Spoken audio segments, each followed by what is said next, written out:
이 신도시를 놓치면 안 돼. 이거 놓치면 이게 어쩌면 마지막 기회이고 어쩌면 4기 신도시는 땅도 없고 없을 것 같아요.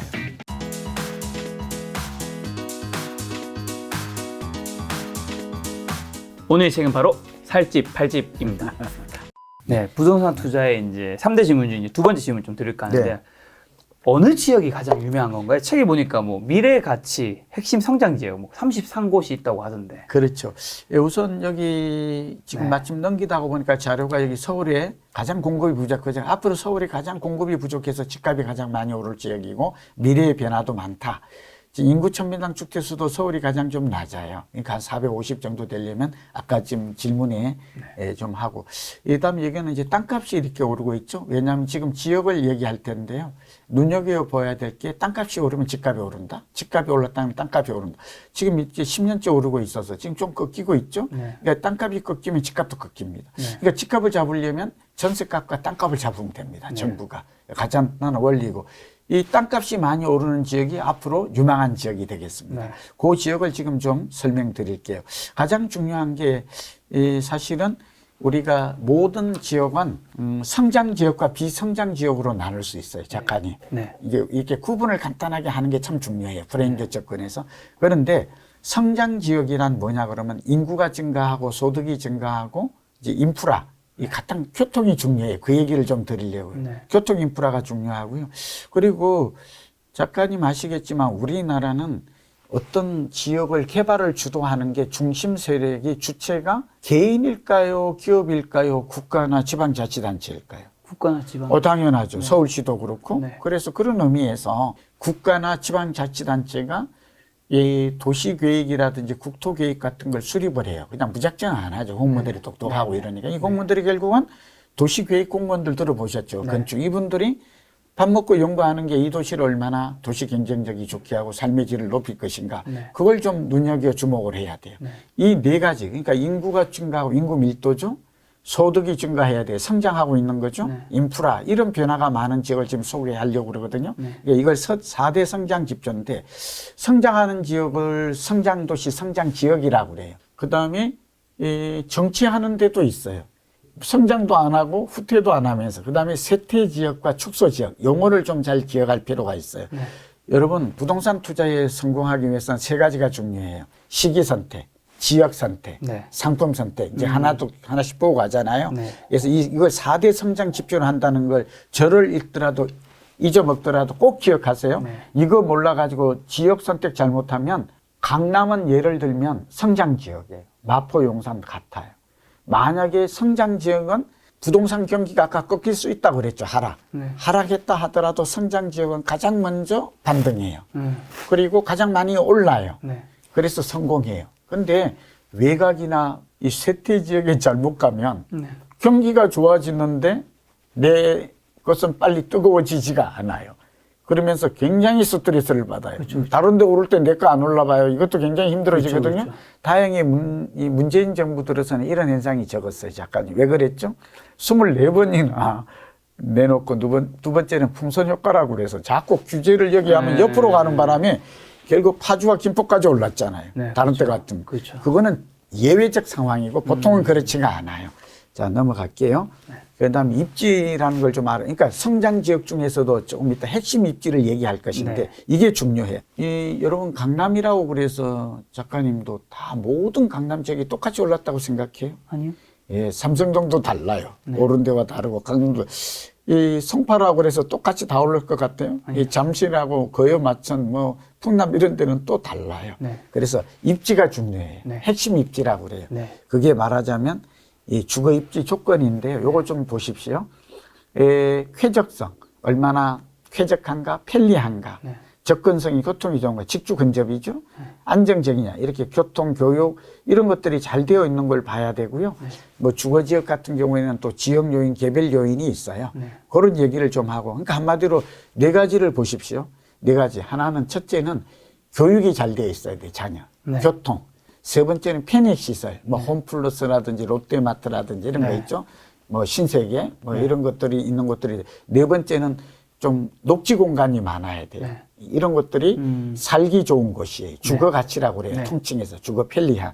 여기다가 또 하나가 이제 다시 이어지겠습니다만 땅값이 오르는 지역, 대지 지분이 높은 아파트 이런 걸 선택하라고 이제 지역으로 갑니다. 앞으로 눈여겨봐야 될 지역은 오세훈 그 정책, 이제 서울시님 시장이 됐잖아요. 네. 오 시장이 내놓은 공약을 잘 좀 눈여겨보고 좀 주목해야 돼요. 네. 이 재건축 재개발이 유망할 것 같아요. 뉴타운까지. 이 가지고 있는 분들은 팔지 마십시오. 일단 많이 올랐던 내렸던 뭐 건축. 왜냐하면 앞으로 지금보다도 더 오를 가능성은 많아요. 오세훈 시장이 여기 이 활성화 대책을 공약으로 내고는 현대 다만 1년 할지 다음 것까지 합하면 기획까지 합하면 5년 할지 5년 한다 그러면 확실히 효과가 있겠죠. 네. 두 번째는 한강변의 층고를 35층에서 완화한대요. 한강변 아파트. 그다음에 이제 남북간 이 도봉구 한번 보십시오. 예, 스피드 주택 공급을 하겠대요. 이런 게 좀 네. 나와 있거든요. 빌라도 상당히 괜찮아요. 돈 없는 사람은 아파트 사지 말고 빌라 같. 그리고 서울에 3대 경제축이 있어요. 네. 이 나오는 게 1축이 뭐냐? 오세훈 시장이 내 강서구로 금천이에요. 일종의 금강구 같은 거예요. 여기 네. 관악동작. 네. 2축은 강남, 서초, 송파, 강동까지 들어가요. 네. 이게 앞으로 발전하는구나. 그다음에 3축이 있는데요. 마포, 용산, 동대문. 여기 이제 종로와 충구를 중심으로 이렇게까지 나와 있거든요. 네. 충구가 이렇게 좀 봐야 될 것 같고요. 요걸 좀 말씀드릴게요. 아, 이게 33개 지역이고. 예, 좀 그림이 많긴 한데 짧게 요점 볼게요. 네. 제가 지금 부동산 투자를 한다 그러면 저는 투자 지도를 다시 그려라. 투자 지형도가 바뀐다. 그 얘기를 하고 싶어요. 어떻게 바뀔까요? 서울시 계획인데요. 이게 2030 계획이라서 조만간 2040 계획이 나올 거예요. 네. 그러나 크게 달라지진 않을 것 같아요. 서울에 3도심이 있는데요. 우선 광화문을 중심으로 한 4대문이에요. 네. 도성. 그 다음에 강남이에요. 네. 아까 이제 강남 4구까지 포함해도 될 것 같아요. 네.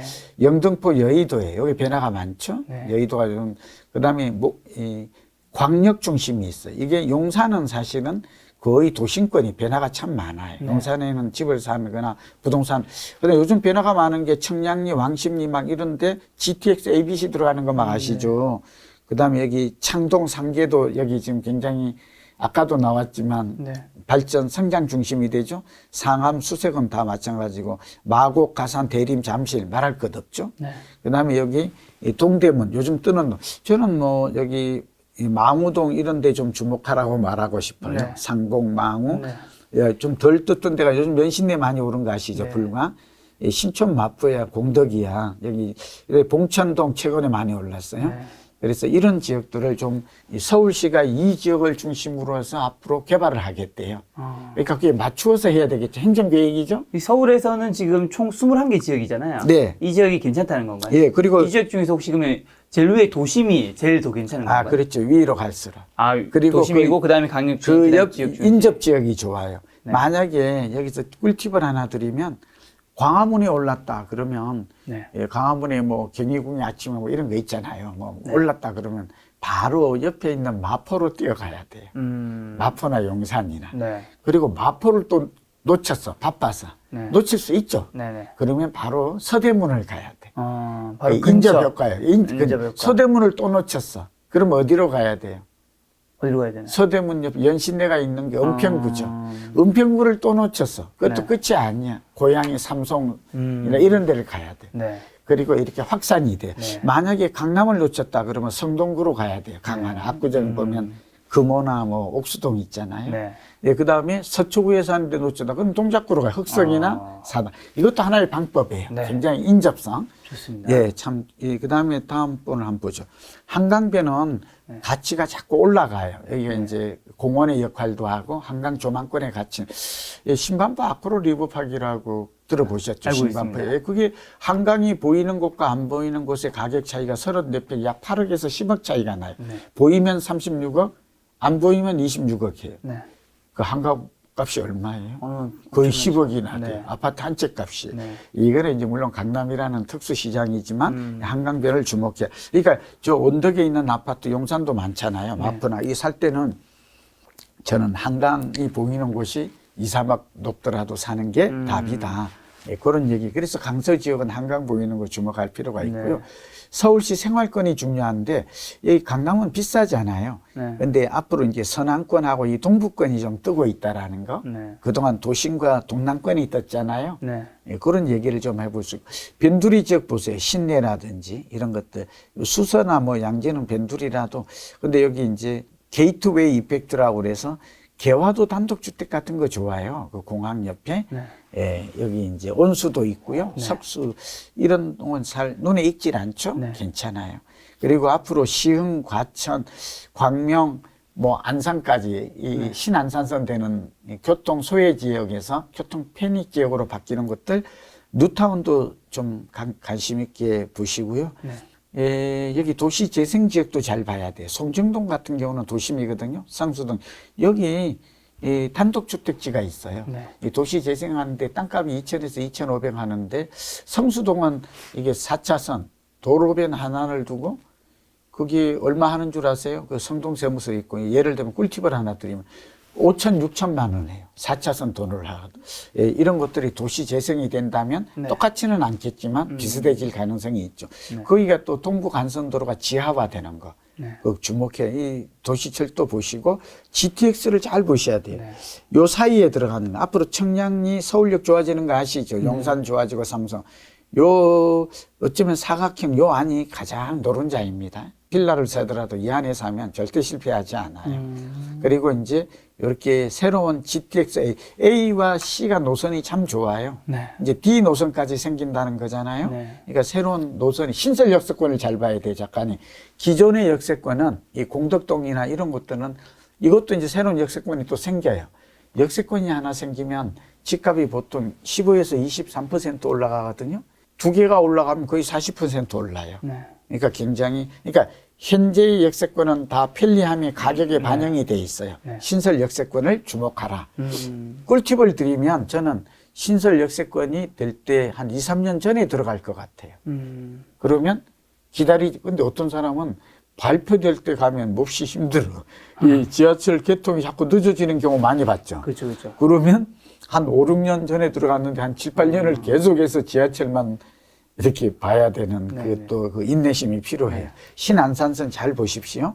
이 라인, 여기 이제 신독산역 제가 많이 추천했었는데 여기 지금 시흥이니 안산이니 뭐 이런 지역들이 지금 뜨고 있어요. 신분당선 연장선 이것도 좀 용산으로 들어가고 잘 보시고요. 저는 오히려 이제 멀리 가려면 이 호매실 같은 경우도 네. 볼 필요가 있죠. 집값이 싸니까. 우리나라에 가장 변화가 많은 곳이 그 작가님 사실은 돈이 좀 있는 분들도 이걸 보실 테니까 사실은 1번이 삼성동과 잠실이에요. 네. 여기는 지하 도시도 들어서죠. GTX AC도 들어가죠. 탄천이 공원화되죠. 여기 종합운동장이 재건축되죠. 또 미래 신사선 들어오죠. 네. 막 너무 많아요. 여기 또 마이스 산업이 또 들어가죠. 그러니까 부자들은 아무래도 잠실과 삼성동이 변화가 많다. 변화가 많은 곳이 땅값이 많이 오르겠죠. 네. 이게 도시부동산 변화의 법칙이 지역이 많이 변화가 많은 곳이 네. 입지 변화가 많고 입지가 변화하면 집값 변동, 땅값이 오르고 땅값이 많이 오르면 집값은 오르는 건 자동이라고 그랬죠. 네. 그래서 위치와 가치가 독립 변수이고 가격은 종속 변수예요. 네. 이제 오늘 이거 저와 함께 하면서 느낀 게 땅값이 올라야 집값이 오르구나. 결국 땅값이 많이 오르려면 지하철이 여러 개 개통되거나 변화가 그렇죠. 많아야 되구나 하는 걸. 네. 양재 여기도 빌라 괜찮아요. 여기 삼성이나 이게 LG그룹에서 본래 그 판교와 양재 오면은 R&D 도시가 돼요. 이런 연구자들이 들어가면 이 사람들이 교육 환경이 좋아지고 소득이 높아요. 실리콘밸리처럼. 미국의 맨해튼처럼 용산 변화가 많아요. 86만 평이 공원화된다면 물론 뭐 여기에 임대 아파트를 지을 수도 있다는 얘기가 나옵니다만 미국의 센트럴파크 가보셨잖아요. 굉장한 변화. 대한민국에도 이런 공원이 이제 처음이자 마지막이에요. 여의도의 면적이 공원이 되는 거거든요. 네. 꿈 같은 곳 아니에요. 미국의 센트럴파크 옆에 가장 집값이 가장 소울 럭셔리 하이라이징한 주택들이 그곳에 거의 다 몰려 있어요. 네. 예, 우리도 아마 이런 시대가 오지 않을까. 청동 상계는 지금 사기에는 좀 늦었어요. 네. 그러나 앞으로 변화가 역시 많을 것이다. 광진도 좀 주목해야 되고요. 네. 저는 서부 간선도로, 동부 간선도로 이거 주목해야 돼요. 네. 왜냐하면 경부 고속도로도 지어야 된다는 얘기 들어보셨죠. 근데 이게 혐오 시설이잖아요. 먼지 나고 소. 근데 이게 지하로 들어가고 위가 네. 녹지 공원이 되고 커뮤니티 시설이 들어서고 단절 효과. 이것 때문에 못 가잖아요. 네. 근데 바로 갈 수 있다면 제가 볼 때는 이들 지역의 집값이 50%에서 100%는 오를 것 같아요. 이것만 잘. 그러니까 오늘 굉장히 생각보다 투자할 거나 내지 말할 것이 많다는 걸 알고요. 그렇죠. 그동안 강의를 들으면 저희자들이 그래요. 예, 투자처가 없다고 고민하는데 너무 많아서 네. 선택이 어려워요. 너무 많은 것 같아요. 아, 맞습니다. 서울이 변화가 2030년까지 많아요. 서울에. 그러니까 2030년 이후에는 서울도 완전 성숙이 돼버리면 이제 그렇게 안 돼요. 그러니까 오늘 중요한 거는 앞으로 10년간 기회가 많네. 네. 예, 지금 아니어도 지금 천천히 좀 경기 사이클 지역까지 같이 보고 있잖아요. 예, 서울, 요거는, 저는, 농가주택을 사거나, 농지를 사거나, 소위 은퇴자들은 이 주변으로 간, 제1 경부고속도로가 땅값이 한 500배 올랐더라고요, 50년 동안. 제2 경부고속도로도 뭐 그렇게까지는 오르지 않겠지만, 이게 토지나, 네. 말하자면 은퇴 후 주택을 하는 분들은 이 라인을 좀 주목해야 돼요. 굉장히 변화가 많아요. 그 제1 경부가 정말 우리나라 동맥이었잖아요, 산업에. 제2 경북도 경부고속도로도 서울과 세종시로 가잖아요. 네. 핵심 아니에요? 네. 예, 이 경기도에 굉장히 충청도에 변화를 많이 줘요. 일기 신도시, 분당 일산 평촌 가진 분들은 집 팔지 마라. 예, 이게 리모델링 대핵신으로 인하면 재건축과 유사한 효과가 나타난다. 뭐 서해안 상기 신도시 이 부분인데 제가 책에 좀 관심을 둔 게 이게 상기 신도시였어요. 네. 연끌 때문에 이거 아주 자세한 청약 전략 했었거든요. 이따 다시 질문 나오겠습니다만 이제 그때 또 설명드릴게요. 이 신도시 놓치면 안 돼요. 이거 놓치면 이제 어쩌면 마지막 기회이고 어쩌면 사기 신도시는 땅도 없고 없을 것 같아요. 이게 다 되면 공급이 충분해져요. 그 다음에 상기 신도시 계획, 경기, 수원, 뭐 경남 이런 것들이 쭉 다음에 이렇게 계획이 되어 있습니다. 저는 그냥 앞에까지 여기까지만 하고 네. 여기까지 33개 지역인 네, 건가요? 예, 지방까지 아. 해서 이렇게 봤습니다. 또 질문이 많으실 것 같아서 네. 제가 이 부분은 서울 중심으로 수도권 네. 중심으로 했습니다. 네.